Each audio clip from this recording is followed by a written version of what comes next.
Assalamualaikum warahmatullahi wabarakatuh. Alhamdulillahirabbil alamin wassalatu wassalamu ala asrofil anbiya wal mursalin wa ala alihi wa rasulillahi ajmain.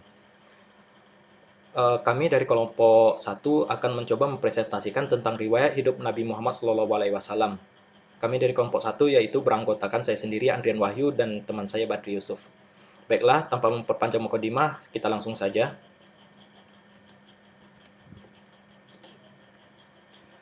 Poin pertama yaitu Arab sebelum Islam. Mekah adalah kota yang sangat penting dan terkenal di antara kota Arab. Dengan adanya Ka'bah di tengah kota Mekah menjadi pusat keagamaan. Tetapi akibat peperangan terus-menerus membuat kebudayaan mereka tidak berkembang. Karena itu bahan-bahan sejarah Arab sebelum Islam itu sangat langka. Pengetahuan-pengetahuan itu biasanya didapatkan dari syair-syair yang beredar di kalangan para perawi syair. Dengan begitu dapat disimpulkan masyarakat Badui Arab dari syair-syair tersebut antara lain mereka itu memiliki semangat yang tinggi dalam mencari nafkah, sabar menghadapi kekerasan alam, dan masyarakat yang cinta kebebasan. Lain halnya dengan penduduk yang telah berbudaya dan mendiami pesisir Jazirah Arab, sejarah mereka diketahui lebih jelas. Mereka selalu berubah sesuai situasi dan kondisi. Mereka juga mampu membuat alat dari besi dan mendirikan kerajaan sampai kehadiran Nabi Muhammad SAW. Kota mereka masih merupakan kota perniagaan dan menjadi jalur perdagangan Syam dan Samudra Hindia. Dan masyarakat Badui biasanya membacakan syair-syair di pasar-pasar. Melihat bahasa dan hubungan dagang Arab, Lebanon berkesimpulan tidak mungkin bangsa Arab tidak memiliki peradaban yang lebih tinggi sebelum masa Islam bangkit. Kita contohkan saja seperti golongan Qatanium mendirikan kerajaan Sabak dan kerajaan Himyar di Yaman.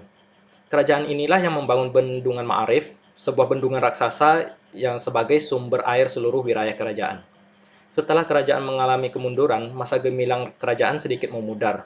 Banyak bangunan roboh di bawah air dan sebagian penduduknya mengungsi ke Jazirah Utara Arab. Sebelah utara Jazirah juga pernah berdiri kerajaan, tetapi merupakan kerajaan protektorat. Ini terjadi karena kafilah Romawi dan Persia selalu mendapatkan gangguan dari suku Arab yang memeras dan merampoknya. Untuk melindungi kafilah tersebut, atas inisiatif didirikanlah kerajaan Hijrah dan yang di bawah perlindungan Persia dan Ghazan, yaitu di bawah perlindungan Romawi. Kedua kerajaan ini berkembang bersamaan yaitu kira-kira abad ketiga sampai kedatangan Islam. Raja yang berkuasa umumnya berasal dari Yaman. Setelah kerajaan Himyar jatuh, jalur perdagangan dikuasai oleh kerajaan Persia dan Romawi. Pusat perdagangan kemudian beralih ke daerah Hijaz. Mekah pun menjadi masyhur dan disegani, begitu pula suku Quraisy. Perdagangan semakin maju tetapi tidak sebanding dengan kemajuan kerajaan sebelumnya. Jadi apa yang berkembang menjelang kebangkitan Islam itu merupakan pengaruh dari bangsa-bangsa yang di sekitarnya. Pengaruh tersebut melalui beberapa jalur yang terpentingnya itu adalah yang pertama adalah perdagangan dengan bangsa lain, yang kedua itu melalui kerajaan protektorat seperti Hijrah dan Ghazan tadi, dan masuknya misi Kristen dan Yahudi. Mayoritas penduduk Yahudi pandai bercocok tanam dan membuat alat besi seperti perhiasan dan senjata. Kristen juga mendapat pengaruh dari kebudayaan Helleniolisme dan pemikiran Yunani. Walaupun agama Yahudi dan Kristen masuk ke Jazirah Arab, tetapi bangsa Arab ini banyak menganut agama asli mereka yaitu menyembah dewa yang diwujudkan dalam bentuk berhala dan patung. Setiap kabilah mempunyai berhala. Berhala tersebut dipusatkan di Ka'bah. Berhala terpenting adalah Hubal yaitu dewa yang terbesar, lalu ada Lata, dewa tertua di Taif, dan Uzza di Hijaz. Kedudukannya berada di bawah Hubal dan Manat yang bertempat di Yasrib. Berhala tersebut dijadikan tempat bertanya nasib baik dan nasib buruk bagi masyarakat Quraisy. Baiklah, kita menuju ke poin yang kedua yaitu riwayat hidup Nabi Muhammad, dakwah dan perjuangannya sebelum masa kerasulan. Pada sebelum masa kerasulan, Nabi Muhammad adalah Bani Hashim, suatu kabilah yang kurang berkuasa dari suku Quraisy. Kabilah ini memegang jabatan Siqoyah. Nabi Muhammad lahir dari keluarga terhormat relatif miskin. Ayahnya Abdullah, anak dari Abdul Muthalib, seorang kepala suku Quraisy yang besar pengaruhnya. Ibunya Aminah binti Wahab dari Bani Zahrah. Tahun kelahirannya disebut tahun gajah karena saat itu Raja Abraha dan pasukannya ingin menghancurkan Ka'bah, yaitu tepatnya pada tahun 570 Masehi.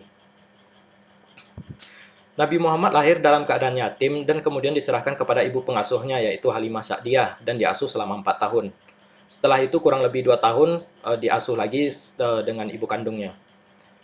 Ketika usianya 6 tahun, dia menjadi yatim piatu seakan Allah ingin melaksanakan sendiri pendidikannya untuk Muhammad, yaitu seorang yang dipersiapkan membawa risalahnya yang terakhir. Allah berfirman, "Bukankah Allah mendapatimu sebagai anak yatim, lalu dia melindungimu, dan Allah mendapatimu sebagai orang yang bingung, dan Allah memberimu petunjuk." Saat yatim piatu, Abdul Muthalib mengambil alih tanggung jawab merawat Nabi Muhammad selama 2 tahun. Tetapi dikarenakan usia, Abdul Muthalib lalu wafat dan selanjutnya tanggung jawab beralih kepada pamannya yaitu Abu Thalib, orang yang cukup disegani masyarakat Quraisy. Usia muda Muhammad hidup sebagai pengembala kambing keluarga dan kambing penduduk Mekah. Melalui pengembalaannya ini dia menemukan tempat berpikir dan merenung. Dia ingin melihat sesuatu di balik semua yang membuatnya jauh dari sifat duniawi. Nabi Muhammad ikut pertama kali berdagang ke Syria, atau yang disebut Syam, dalam usia 12 tahun. Kafilah itu dipimpin oleh pamannya Abu Thalib. Dalam perjalanannya, ia bertemu pendeta Kristen yang bernama Buhairah. Buhairah ini seakan melihat tanda kenabian pada Muhammad dan menasihati Abu Thalib jangan terlalu jauh masuk ke dalam Syam, karena khawatir Yahudi akan terlalu berbuat jahat kepadanya. Pada usia 25 tahun, Muhammad ke Syria membawa dagangan seorang saudagar wanita kaya yang lama menjanda yaitu Khadijah. Dalam perdagangan ini, Nabi Muhammad memperoleh laba yang besar. Kemudian Khadijah melamarnya dan Nabi Muhammad menerima dan perkawinan akan segera dilaksanakan. Dalam perkembangan selanjutnya, Khadijah adalah wanita pertama yang masuk Islam dan banyak membantu Nabi dalam memperjuangkan dakwahnya. Mereka dikaruniai 2 putra dan 4 putri yaitu ada Qasim, Abdullah, Zainab, Ruqayyah, Ummu Kalsum, dan Fatimah. Dan Khadijah meninggal dunia ketika Muhammad berusia 50 tahun. Peristiwa yang penting terjadi saat Muhammad berusia 35 tahun. Waktu itu Ka'bah rusak berat dan perbaikan dilakukan secara gotong royong. Ketika pekerjaan hendak selesai, timbul perselisihan ketika ingin meletakkan batu Hajar Aswad. Akhirnya Nabi Muhammad membentangkan kain dan meletakkan Hajar Aswad dan mengangkatnya secara bersama-sama. Lalu kemudian Nabi Muhammad meletakkan batu itu ke tempat yang semula. Dan seluruh masyarakat merasa puas dan akhirnya perselisihan terselesaikan. Baiklah, terima kasih. Saya telah menjelaskan bagaimana riwayat hidup Rasulullah pada saat beliau belum lahir sampai ke sebelum masa kerasulan. Untuk selanjutnya, setelah masa kerasulan dan kota Madinah, pembentukan kota Madinah akan disampaikan lagi oleh Badri Yusuf. Terima kasih. Wassalamualaikum warahmatullahi wabarakatuh. Oke, baiklah saya akan menjelaskan di masa kerasulan. Ketika usia Rasulullah mendekati 40 tahun, beliau sedang berusaha mengasingkan diri untuk memohon petunjuk kepada Allah SWT di Gua Hira yang terletak di Jabal Nur. Tatkala usia beliau genap 40 tahun diangkat menjadi Rasul dengan turunnya wahyu pertama surah Al-Alaq ayat 195 yang disampaikan oleh Malaikat Jibril. Rasulullah gemetar dan pula menemui istri Khadijah dan berkata, selimuti aku, selimuti aku. Kemudian Khadijah membawa Rasulullah kepada pamannya bernama Warakah bin Nawfal dan Warakah menyatakan yang datang kepada Rasul adalah Malaikat Jibril. Dakwah Dakwah secara bersembunyi-bunyi berlangsung selama 3 tahun. Pada dakwah permulaan itu, 4 orang yang dekat dengan Rasulullah menyatakan keislamannya. Mereka disebut sebagai As-Sabiqun al-Awwalun atau orang yang pertama masuk Islam. Mereka terdiri dari Khadijah, istri beliau, Abu Bakar Siddiq, sahabat beliau, Ali bin Abi Thalib, keponakan beliau, dan Zaid bin Aris, yaitu mantan budak beliau. Dakwah secara terbuka dilakukan Rasulullah setelah mendapatkan perintah Allah Subhanahu wa taala yang terdapat dalam surah Al-Hijrah ayat 94. Dakwah pertama secara terang-terangan dilakukan di Bukit Safa dekat Ka'bah dan mendapat cemoohan dari sebagian besar kaum Quraisy, terutama pamannya sendiri Abu Lahab. Pada tahun 5 kerasulan, Rasulullah memerintahkan kaum muslimin Isa ke Abasyah atau Ethiopia untuk menghindari penyisiran kaum musyrikan atau Raja Abasyah pada waktu itu adalah Hashim al-Nashin. Pada tahun ke-7 kerasulan, kaum muslimin dan seluruh Bani Hashim serta Bani Muthalib diasingkan di Lembah Siem. Kaum kafir Quraisy memboikot segala hubungan antara umat Islam dengan pihak lain sehingga kaum muslimin menderita kelaparan. Pada tahun itu juga Rasulullah memerintahkan untuk Isra ke Abasyah yang kedua kalinya. Pada tahun ke-11 kerasulan, terjadi peristiwa Isra Miraj atau Al-Quran Surah Al-Isra ayat 1. Isra artinya perjalanan Rasulullah pada malam hari dari Masjidil Haram ke Masjid Al-Aqsa di Baitul Maqdis, Palestina. Mi'raj artinya dinaikkan ke langit tertinggi yaitu dari Baitul Maqdis sampai ke Sidratul Muntaha. Perjalanan beliau ditemani oleh malaikat Jibril dengan mengendarai buraq. Pada peristiwa ini, Rasulullah menerima perintah sholat yang diberikan oleh Allah Subhanahu wa Ta'ala. Pada tahun ke-12 kerasulan, datang 12 orang dari Sasib yaitu suku Khalus dan suku Aus menemui Rasulullah di Bukit Aqabah di Mina dan berbaik atau berjanji akan setia kepada Allah Subhanahu wa Ta'ala. Peristiwa ini dikenal dengan sebutan Baitul Aqabah pertama. Kemudian mereka pulang ke Yasrib dan Rasulullah SAW mengutus Mus'ab bin Umair untuk mengajarkan dan memberikan pemahaman tentang agama Islam. Ya, pada musim haji tahun ke-13 kerasulan, pada itu datang lagi penduduk Yasrib dengan jumlah yang lebih besar menemui Rasulullah di Aqabah. Sehingga peristiwa ini dikenal dengan Baitul Aqabah kedua. Dalam pertemuan dengan Rasulullah SAW, mereka meminta dengan sungguh-sungguh agar Rasulullah dan kaum muslimin izah ke Yasrib. Mereka berjanji akan menolong dan melindungi seperti keluarga sendiri. Rasulullah menyambut baik permintaan kaum Yasrib untuk berislah. Beliau memilihkan agar semua kaum muslimin izah ke Yasrib. Mereka izah secara sembunyi-sembunyi. Setelah hampir seluruh kaum muslimin berangkat, maka Rasulullah pun izah ditemani Abu Bakar As-Siddiq. 10 tahun setelah Nabi Isra, pada tahun 10 Isra, Rasulullah memimpin kaum muslimin mengerjakan ibadah haji yang kemudian disebut Haji Wada, haji perpisahan. Ketika tiba di Arafah, menjelang zuhur, Rasulullah minta disiapkan unta beliau yang bernama Al-Qaswa dan menyampaikan khutbah terakhir. Setelah khutbah, turunlah surah Al-Maidah ayat 3, artinya, pada hari ini telah kusempurnakan bagimu agamamu dan aku cukupkan nikmatku kepadamu dan aku ridhoi Islam sebagai agamamu. Pada tahun 11 Hijrah, Rasulullah wafat di rumah istri beliau Aisyah. Waktu duha Senin 12 Rabiul Awal tahun 11 Hijrah tahun 11 Hijriah dalam usia 63 tahun di Madinah. Selanjutnya, pembentukan negara Madinah. Setelah tiba dan diterima penduduk Yathrib, Nabi resmi menjadi pemimpin penduduk kota itu.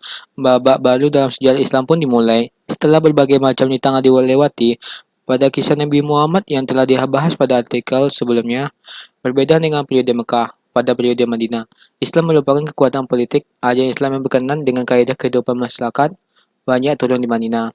Nabi Muhammad SAW mempunyai kedudukan bukan saja sebagai kepala agama tetapi juga sebagai kepala negara. Dengan kata lain, dalam diri Nabi terkumpul dua kekuasaan yaitu kekuasaan spiritual dan kekuasaan duniawi. Kedudukannya sebagai Rasul secara otomatis merupakan kepala negara.